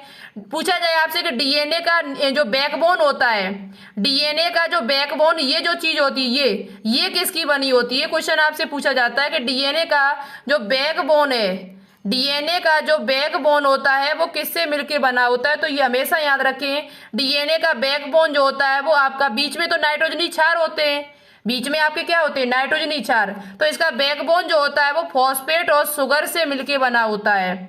इस डीएनए का जो बैकबोन बना होता है वो किससे बना होता है, फॉस्फेट प्लस सुगर से बना हुआ होता है। ठीक है, हमेशा याद रखिए, पूछा जाता है क्वेश्चन आपसे। आगे आपसे क्वेश्चन पूछा गया एक, बताइए कि टेलर ने किस जीव पर गुणसूत्र प्रतिकृतियन की अर्धसंरक्षी विधि को प्रमाणित करने के लिए प्रयोग किया था।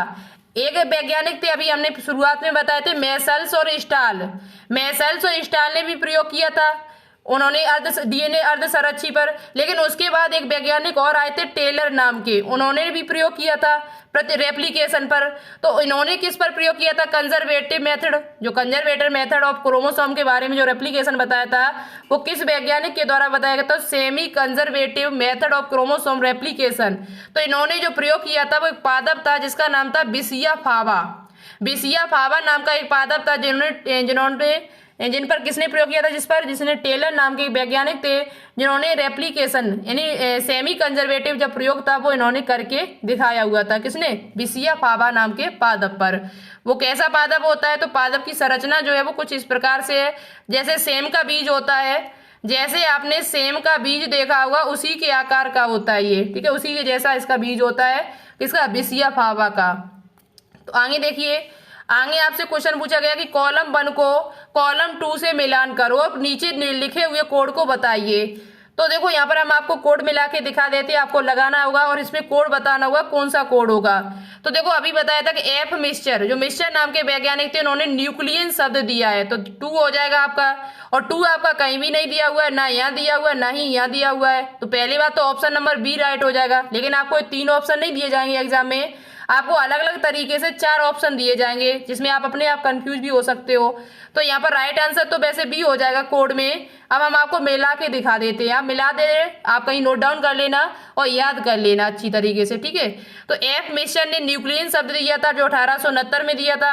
ग्रिफिथ ने क्या किया था, तो ग्रिफिथ ने एक प्रयोग किया था डीएनए के लिए, वो आपका किस पे किया था, निमोनी, जो आपका निमोनी जो सिस्टम, वो निमोनिया रोग जो होता है आपका डिप्लोकोकस निमोनी, उसी पर इन्होंने प्रयोग किया हुआ था, ठीक है, एस निमोनी पर। और दूसरी बात, ग्रिफिथ के द्वारा प्रयोग किया था डीएनए को सिद्ध करने के लिए, जिसमें ग्रिफिथ का एक प्रयोग था रूपांतरण का प्रयोग, ट्रांसलेशन का प्रयोग जिसे कहा जाता था। हर्शे एवं चेज ने क्या किया था, तो हर्शे एवं चेज ने बैक्टीरियोफेज पर प्रयोग किया था। किस पर प्रयोग किया था, बैक्टीरियोफेज पर, तो चौथा हो जाएगा आपका। वॉटसन क्रिक ने किया था, क्या किया था, तो डीएनए डबल हेलिक्स के बारे में बताया हुआ था इन्होंने। डीएनए डबल हेलिक्स जो मॉडल दिया था, कब दिया था, ये भी आपसे पूछा जा सकता है कि डीएनए डबल हेलिक्स जो मॉडल है वो कब दिया गया था, तो सन 1953 ईस्वी में दिया गया था। दूसरी बात आपसे बिलिकिंस एवं फ्रेंकल ने क्या किया था, तो एक्सरे विवर्तन, एक्सरे रिफ्लेक्शन का अध्ययन किया था। जो डीएनए की 3D जो फोटोग्राफी जो निकाली हुई थी 3D में, वो आपकी बिलिकिंस एवं फ्रेंकल ने निकाली हुई थी, देखी हुई थी 3D में। तो ये क्या था, राइट आंसर क्या हो जाएगा, option number B. Option number जो बी होगा वो इस क्वेश्चन का राइट आंसर हो जाएगा, ठीक है। ये मिला लेना और अच्छे से तैयार कर लेना इसे। आइए आपसे क्वेश्चन पूछा गया है कि अर्ध संरचित डीएनए की प्रतिकृति करने के लिए प्रथम प्रमाणित प्रयोग निम्न पर दर्शाया गया था। सबसे पहले जो सेमी कंजर्वेटिव का जो प्रयोग किया गया था रेप्लिकेशन पर, डीएनए रेप्लिकेशन पर, वो किसके द्वारा किया गया था, किस पर किया गया था, तो वो अभी हमने आपको बताया था। सबसे पहले मेसल्स एवं स्टाल के द्वारा किया गया था। मेसल्स एवं स्टाल नाम के जो वैज्ञानिक थे, उन्होंने सबसे पहले सेमी कंजर्वेटिव डीएनए रेप्लिकेशन पर एक्सपेरिमेंट किया था, प्रयोग किया था। लेकिन किया किस पे था, तो ये ई कोलाई पर किया हुआ था। वो उसमें वहां पर एस निमोनी जो लिखा हुआ था वो स्ट्रेप्टोकोकस निमोनी है, ना कि डिप्लोकोकस निमोनी। डिप्लोकोकस निमोनी या स्ट्रेप्टोकोकस निमोनी, दोनों की वजह से ही निमोनिया रोग होता है, जीवाणु की एक प्रकार के, ये क्या है, जीवाणु है। तो वहां पर एस निमोनी का जो अर्थ था वो स्ट्रेप्टोकोकस निमोनी था, ठीक है ना, आप कंफ्यूज में हो जाओ। उसके बाद यहाँ पर पूछा गया आपसे, वो बात करते हैं। तो अर्ध संरचित डीएनए प्रतिकृतिकरण के लिए प्रथम प्रमाणित प्रयोग जो किया गया था वो ई कोलाई पर किया गया था। और किसने किया था, तो अभी हमने आपको बताया था मेसल्स और एवं स्टाल के द्वारा किया गया है। मेसल्स एवं स्टाल के द्वारा ये प्रयोग आपका किया गया है, ठीक है। न्यूरोस्पोरा क्रेसा पर क्या किया गया था, तो वो आपका बीडल एवं टाइटम ने किया था। बीडल एवं टाइटम ने प्रयोग किया था, एक एंजाइम परिकल्पना के लिए किया था ये, ठीक है, समझ में आ गया। और स्ट्रेप्टोकोकस निमोनी पर किसने किया था, तो ग्रिफिथ ने किया था।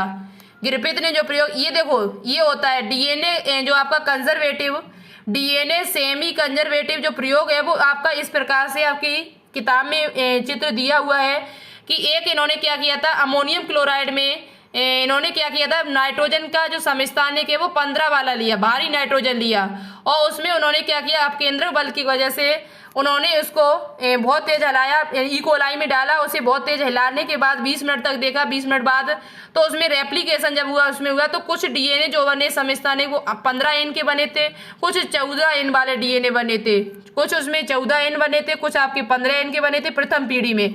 सेकेंड पीढ़ी 40 मिनट बाद फिर उसमें जब ई कोलाई में देखा गया तो उसमें आपके कुछ आपके 14 एन के बने थे, कुछ आपके 15 एन के 2 बने थे, कुछ आपके 14 एन के बने थे, ठीक है।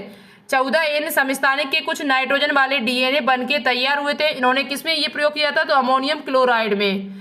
तो ये हल्का संकृत था, कुछ आपके संकृत डीएनए, ये मेसल्स एवं स्टाल का प्रयोग था। ये पूरा प्रयोग जो था वो किसके द्वारा किया गया था, मेसल्स एवं स्टाल के द्वारा प्रयोग किया गया था। और पता चला था कि डीएनए जो होता है वो सेमी कंजर्वेटिव होता है, ठीक है।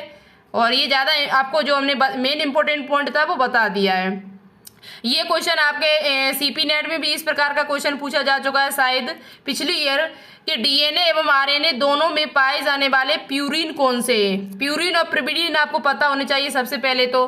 देखो प्यूरिन क्या होता है, प्यूरिन क्या होता है और प्रिमिडीन क्या होता है। प्यूरिन के अंतर्गत आपके ए और जी आता है, एडेनिन आता है, ग्वानिन आता है। और प्रिमिडीन के अंतर्गत आपका क्या आता है, तो इसमें साइटोसिन, यूरेसिल और थाइमिन, यानी कट से याद कर लो आप। तीन जो टोटल नाइट्रोजनी क्षार जो पूछे जाए यदि आपसे तो 5 प्रकार के होते हैं। टोटल नाइट्रोजनी क्षार जो डीएनए और आरएनए में जो पाए जाते हैं वो टोटल कितने पाए जाते हैं, 5। लेकिन उस वो बटे हुए आपके एडेनिन और ग्वानिन जो होता है वो प्यूरिन के अंतर्गत आता है, जबकि साइटोसिन, यूरेसिल और थाइमिन जो होता है ये प्रिमिडीन के अंतर्गत आता है। दूसरी बात आप हमेशा याद रखिए, आरएनए जो आपका होता है उसमें यूरेसिल की थाइमिन की जगह पर यूरेसिल पाया जाता है, उसमें थाइमिन नहीं हो सकता आपका, किसमें, आरएनए में। जबकि डीएनए में थाइमिन पाया जाता है और डीएनए में आपका यूरेसिल नहीं होगा तो, या थाइमिन होगा तो यूरेसिल नहीं होगा, यूरेसिल होगा तो थाइमिन नहीं होगा उसमें तो। और वैसे भी आप ऐसे नहीं याद करो, डायरेक्ट याद कर लो कि आरएनए में थाइमिन की जगह पर यूरेसिल पाया जाता है। अब आपसे पूछे कौन से गए, प्यूरिन के पूछे गए, प्रिमिडीन के तो पूछे नहीं गए, तो कैसे होगा। देखो साइटोसिन और थाइमिन, तो थाइमिन तो आरएनए में नहीं होता है तो ये गलत हो जाएगा, वैसे भी ये आपका प्रिमिडीन है। एडेनिन और थाइमिन ये भी नहीं होगा, एडेनिन और ग्वानिन ये आपका हो जाएगा, साइटोसिन नहीं होगा क्योंकि साइटोसिन जो है वो आपका प्रिमिडीन होता है। साइटोसिन जो आपका होता है वो क्या होता है, प्रिमिडीन होता है। तो ये पूछा गया किसका, प्यूरिन का। तो प्यूरिन में आपका क्या आता है, एडेनिन भी आ जाता है और ग्वानिन भी आ जाता है, जो डीएनए में भी होता है और आरएनए में भी होता है। तो यही आपका राइट आंसर हो जाएगा option number C. Option number जो सी होगा वो इस क्वेश्चन का राइट आंसर हो जाएगा। ठीक है, बहुत ही इंपॉर्टेंट क्वेश्चन है। आगे आपसे क्वेश्चन पूछा गया है जो बहुत ज्यादा इंपॉर्टेंट है आपके लिए, और हम इससे पहले भी इस क्वेश्चन पर बात कर चुकी हूँ कई बार। जीयूजी का आपको अमीनो अम्ल बताना होगा। जीयूजी जो आपका त्रिकोण है, ट्रिपलेट है, वो किस अमीनो अम्ल को कोडित करता है। यूजीजी किसको करता है, यूएसी किसको करता है और जीएजी किसको करता है। तो आप सभी को पता है कि जीएजी जो होता है वो ग्लूटामिक अम्ल को कोडित करता है। तो डी का तीसरा देख लो आप, डी का तीसरा कहाँ लिखा है, डी का तीसरा यहाँ ए बी सी डी करेंगे तो ये भी नहीं होगा, ये भी नहीं होगा, आपका ये भी नहीं होगा, बचा क्या, ऑप्शन नंबर डी। एक आपको पता है तो आप सभी को लगा सकते हो। जीएजी जो होता है वो किसे कोडित करता है, ये आपका ग्लूटामिक अम्ल को कोडित करता है। जबकि बेलिन क्या होता है, बेलिन आपको पता होना चाहिए, बेलिन जो होता है वो किसे कोडित करता है, तो ये आपका जीयूजी होता है। ठीक है, जो बेलिन होता है उसका क्या होता है, तो बेलिन में हमने आपको जी कल की वीडियो में शायद बताया हुआ था, अभी हम इसको मिलान करके देखते हैं, पता चल जाएगा। जीयूजी क्या होगा, तो जीयूजी आपका यही हो जाएगा, सॉरी यही हो जाएगा जीयूजी का जो कोड होता है वो क्या होता है, बेलिन होता है। जबकि ग्लूटामिक का क्या होता है, यूजीएजी होता है, जीएजी होता है। और उसके बाद आपका यूजीजी का क्या हो जाएगा, ट्रिप्टोफेन का जो कोड होता है वो क्या होता है, यूजीजीए। और हमेशा याद रखें एक अमीनो अम्ल जो है वो आपका एक अमीनो अम्ल जो है वो एक से अधिक भी त्रिकोण को भी कोडित कर सकता है। ठीक है, और यूएसी किसे करेगा, तो यूएसी जो है वो टायरोसिन को करेगा। जीएजी किसे करेगा, तो ग्लूटामिक को करेगा, तो ग्लूटामिक अम्ल को। तो राइट आंसर क्या बनेगा, option number D. Option number जो डी होगा वो इस क्वेश्चन का राइट आंसर हो जाएगा। याद कर लो, बेलिन और टायरोसिन का तो पूछा ही जाता है, ग्लूटामिक अम्ल का, और एयूजी मिथियोनिन का। इस क्वेश्चन का आंसर मुझे आप कमेंट बॉक्स में कमेंट करके बताना, क्योंकि इस प्रकार के क्वेश्चन हम कई आपको करा चुकी हूँ, 2-3 लगभग 2 क्वेश्चन हम आपको करा चुकी 3। तो इसका आंसर मुझे कमेंट बॉक्स में कमेंट करके बताना। यदि एक डीएनए अणु में एडेनिन का परसेंटेज 30% है तो थाइमिन, ग्वानिन और साइटोसिन को आपको निकाल के बताना होगा। तीनों को आपको निकाल के मुझे बताना होगा। यदि आपको ना आता हो तो मुझे कमेंट बॉक्स में कमेंट करके बताना, हम आपको बता देंगे। ठीक है, इसका आंसर आप मुझे बताना। आगे देखिए, आगे क्वेश्चन है आपका कि अधिकांश प्रोकैरियोटिक में अनुलेखन इकाई क्या होती है। तो अधिकांश प्रोकैरियोटिक में जो ट्रांसक्रिप्शन होता है वो आपका पॉलीसिस्ट्रोनिक होता है। कैसा होता है, पॉलीसिस्ट्रोनिक। जबकि यूकैरियोटिक में जो होता है वो मोनोसिस्ट्रोनिक होता है। पूछा जाए प्रोकैरियोटिक में कैसा होता है ट्रांसक्रिप्शन, तो वो आपका पॉलीसिस्ट्रोनिक होता है। ठीक है, तो ऑप्शन नंबर यहाँ पर बी न कह के आपका डी राइट हो जाएगा। देखो बी नहीं होगा, यहाँ पर लिखा है केवल बी सही है, तो ये आपका डी ऑप्शन राइट होगा। फिर केवल बी सही पूछा गया तो आपका क्या हो जाएगा, डी ऑप्शन राइट हो जाएगा। ठीक है, आगे देखिए, आगे आपका क्वेश्चन वही पूछा गया, अभी थोड़ी देर पहले हमने बताया हुआ है कि अपने प्रयोग में डीएनए चिन्हित करने के लिए मेसल्सन और स्टाल द्वारा किस गैर रेडियोधर्मी समस्थानिक का उपयोग किया गया था। तो मेसल्सन एवं स्टाल ने जो अर्ध संरक्षित जो प्रयोग किया गया था सेमी कंजर्वेटिव डीएनए पर, उसमें इन्होंने नाइट्रोजन का 15 यानी नाइट्रोजन का जो समस्थानिक लिया था वो 15 लिया था। यहाँ पर नाइट्रोजन का जो समस्थानिक लिया था वो कितना लिया था, 15 के रूप में। तो राइट आंसर जो होगा वो ऑप्शन नंबर बी राइट हो जाएगा। क्या हो जाएगा, नाइट्रोजन जो इन्होंने लिया था वो कितने के रूप में, कितना समस्थानिक लिया था नाइट्रोजन का, 15 लिया था। वैसे नाइट्रोजन कितना होता है, 14 होता है, लेकिन इन्होंने कौन सा लिया था, 15 का प्रयोग किया था। ठीक है, तभी इन्होंने पता कर पाया था कि डीएनए कैसे आपका पाया जाता है। आगे देखिए, नेक्स्ट क्वेश्चन आपसे पूछा जाता है, बहुत ही इंपॉर्टेंट है कि लैक ऑपेरॉन का उत्प्रेरक क्या है, the inducer of lac operon. तो लैक ऑपेरॉन का जो उत्प्रेरक होता है, इंड्यूसर होता है, वो आपका लैक्टोज होता है। क्या होता है, लैक्टोज। तो राइट आंसर आपका हो जाएगा ऑप्शन नंबर सी। ये लैक शब्द जो है वो लैक्टोज से ही लिया गया है। पूछा जाए आपसे कि लैक शब्द ये ओपेरॉन ने किससे लिया था, तो लैक्टोज शब्द से ही लिया था। दूसरी बात, बीटा गैलेक्टोसिडेज का कार्य क्या होता है। तो बीटा गैलेक्टोसिडेज जो होता है ये क्या करता है, ये लैक्टोज को गैलेक्टोज और ग्लूकोज में बदल देता है। क्या करता है, ये जो बीटा गैलेक्टोज जो होता है आपका, बीटा गैलेक्टोसिडेज जो होता है ये क्या करता है, लैक्टोज को, किसे, लैक्टोज को, जो लैक्टोज होता है उसे क्या करता है, ये ग्लूकोज और साथ ही साथ आपका किसमें, गैलेक्टोज में तोड़ देता है। किसमें तोड़ देता है, गैलेक्टोज, यानी ये गैलेक्टोज और ग्लूकोज में। जो लैक्टोज जो आपका होता है ये बीटा गैलेक्टोसिडेज एंजाइम की सहायता से ये गैलेक्टोज और ग्लूकोज में आपका टूट जाता है। ठीक है, इस एंजाइम की सहायता से। तो यहाँ पर बीटा गैलेक्टोज की एंजाइम की सहायता से जो लैक्टोज आपका होता है वो ग्लूकोज और गैलेक्टोज में आपका टूट जाता है। ठीक है, आपसे पूछा जा सकता है। तो राइट आंसर होगा ऑप्शन नंबर सी। आगे देखिए, क्लास बहुत ही इंपॉर्टेंट है, क्लास कंप्लीट करके जाएं और काफ़ी मेहनत से हमने क्लास तैयार की आपके लिए। आपका टाइम बर्बाद नहीं किया तो आप भी अपना टाइम बर्बाद ना करें। ठीक है, एक संरचनात्मक जीन के समतुल्य होता है, यानी ये जीन की इकाई क्या होती है, जीन किसके समतुल्य होता है। तो एक संरचनात्मक जीन जो होता है वो सिस्टोन के समतुल्य होता है। जीन की इकाई जो होती है उसे क्या कहा जाता है, तो सिस्ट्रोन कहा जाता है। क्या कहा जाता है, सिस्ट्रोन। जबकि म्यूटोन जो होता है वो म्यूटेशन की इकाई होती है। म्यूटोन जो होता है वो किसकी इकाई होती है, म्यूटेशन, उत्परिवर्तन की।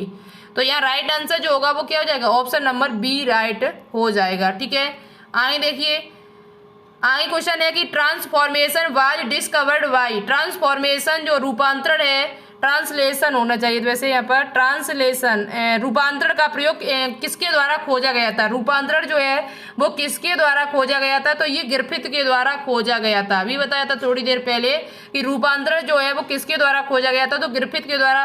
किसमें खोजा गया था, तो आपका निमोनिया, इन्होंने किस पर प्रयोग किया था, तो आपका निमोनिया पर प्रयोग, डिप्लोकोकस निमोनी जो है, सिस्टोमेटिक निमोनी जो आपका जीवाणु था उस पर इन्होंने प्रयोग किया हुआ था। किसके लिए, डीएनए की खोज करने के लिए, देखने के लिए कि डीएनए आपका क्या होता है, ये डीएनए है क्या चीज़, इस पर इन्होंने प्रयोग किया हुआ था। किस पर, ग्रिफिथ ने निमोनिया जीवाणु पर, निमोनिया के जीवाणु पर। ठीक है, आगे देखिए, आगे क्वेश्चन है आपका कि वे मानव गुणसूत्र जिसमें सबसे अधिक और सबसे कम संख्या में जीन होते हैं। ऐसा कौन सा मानव गुणसूत्र है जिसमें सबसे ज्यादा जीन है और किसमें सबसे कम जीन उपस्थित है। ये मानव जीनोम प्रोजेक्ट जो परियोजना है आपकी, मानव जीनोम जो परियोजना है आपकी, उसमें ये चीज देखी गई है, उसमें चेक किया गया है कि सबसे ज्यादा जो आपके जीन होते हैं, सबसे ज्यादा जो जीन होते हैं वो कहाँ पर होते हैं, तो सबसे ज्यादा जीन जो होते हैं वो आपके गुणसूत्र जो बन होता है, गुणसूत्र क्रोमोसोम जो आपका बन होता है उसमें सबसे ज्यादा जीन होते हैं। क्रोमोसोम जो आपका बन होता है इसमें सबसे ज्यादा जीन होते हैं और एक्स वाला जो गुणसूत्र होता है उसमें सबसे कम होते हैं। इसके एक्स में क्रोमोसोम जो आपका सबसे अधिक जो होते हैं वो क्रोमोसोम 1 पे होते हैं और एक्स जो होता है गुणसूत्र एक्स, इस पर सबसे कम होते हैं। एक्स पे कम कितने होते हैं, तो एक्स पर जो जीनों की संख्या होती है वो लगभग आपकी 231 जीन होते हैं केवल। जबकि क्रोमोसोम 1 पे जो जीनों की संख्या है आपकी बताया गया, देखा गया है वो 2968 देखा गया। कितना, 2968 जीन पाए गए। तो सबसे ज्यादा जो जीन होते हैं वो गुणसूत्र 1 पे होते हैं और सबसे कम पूछे जाए तो आपके एक्स पर होते हैं। किस पर होते हैं? एक्स पर। ठीक है, तो राइट आंसर क्या होगा? ऑप्शन नंबर बी राइट हो जाएगा। आगे देखिए, आगे आपसे क्वेश्चन पूछा गया है कि मानव जीनोम नाइट्रोजनीकृत क्षारकों की कुल संख्या के बारे में अनुमान लगाया गया है। जो मानव जीनोम में जो नाइट्रोजनीकृत जो क्षार हैं उनकी कुल संख्या कितनी है? तो देखो, नाइट्रोजनीकृत जो क्षार हैं आपके, the total number of nitrogenous bases in human genome is estimated to be about, तो वो आपका 3 मिलियन। कितना लगाया गया? 3 मिलियन आपका खोजा गया। नाइट्रोजन के क्षारकों में कुल संख्या के बारे में जो अनुमान लगाया गया है नाइट्रोजन क्षार का, वो लगभग आपके 3 मिलियन है, बिलियन सॉरी, कितने? 3 बिलियन। ऑप्शन नंबर कौन सा राइट होगा? सी ऑप्शन राइट हो जाएगा आपका। ठीक है, कितने हैं आपके? 3 बिलियन। आगे देखिए, आगे यहाँ पे क्वेश्चन जो आपसे पूछा गया है, आगे जो आपको से क्वेश्चन पूछा गया 3 बिलियन कह दो, चाहे ऐसे आप कह सकते हो मानव जीनोम में 3 बिलियन कह दो, चाहे 3 गुणे 10 पे घाते 9 कह दीजिए, एक ही बात है। 3 गुणे 10 पे घाते 9 बेस पेयर या कह दो, या 3 बिलियन कह दो आप। ठीक है, पूछा जाए आपसे कि मानव जीनोम परियोजना कब स्टार्ट की गई थी, तो ये भी अभी हम आपको बताएंगे। मानव में निर्धारित जीन्स की संख्या कितनी होती है? तो मानव में जो निर्धारित जो जीन अभी जो खोजे जा चुके हैं प्रेजेंट टाइम पर मानव जीनोम परियोजना के द्वारा, वो आपके 20,500 सिर्फ खोजे जा चुके हैं अभी तक। लेकिन जीन तो बहुत ज्यादा है, कोई संख्या उनकी अभी गिनती नहीं है, लेकिन निर्धारित कितने किए गए, फिक्स कितने किए गए अभी इस टाइम, तो वो 20,500 जीन किए गए हैं। ठीक है, और नाइट्रोजनीकृत क्षारों की संख्या पूछी जाए टोटल कितनी होती है मानव जीनोम में, तो वो आपके 3 गुणे 10 पे घाते 9 होती है। 3 गुणे 10 पे घाते 9।